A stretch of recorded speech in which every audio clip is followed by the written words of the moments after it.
Today we're going to be doing a nice, simple frittata. You can use whatever filling you want, but today we're going to use cheese, tomato and spring onion.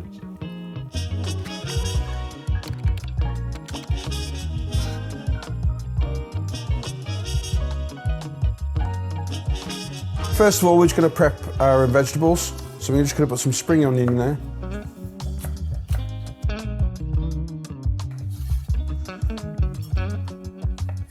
So this is a good way to get rid of all your leftovers in the fridge. We're now going to use a splash of milk. We're going to add some single cream, it's completely optional, we've just got some leftovers so we're going to use that. And then we're going to put a handful of cheese, so let's drop that in. We're going to keep some back for the end. And then we're going to crack in 6 eggs. So we've got it all together there. And we're just going to give it a really good mix. Now we're going to just season it a little bit with a bit of salt and pepper. And then that's our mixture all ready for our frittata. So what we'll do, cook it in the frying pan on a low heat, and then at the end we're just going to put it underneath the grill to finish the top part off.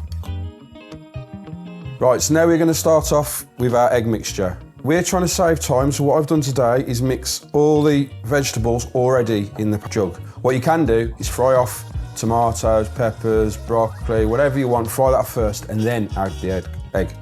We're going to do it this way around today. So we pour this in. Okay, so we're just going to leave that for a minute.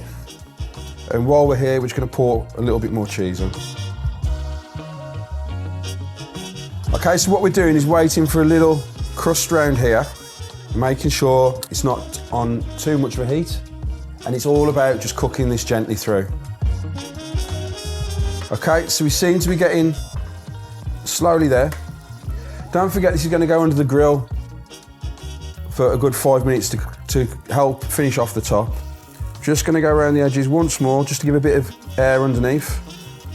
While we're waiting for that just a bit more, might as well throw the rest of the cheese on. You can use any cheese you want to use. Feta goes really well.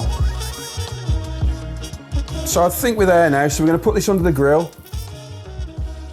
Okay, so our frittata's been under the grill for about 4 to 5 minutes.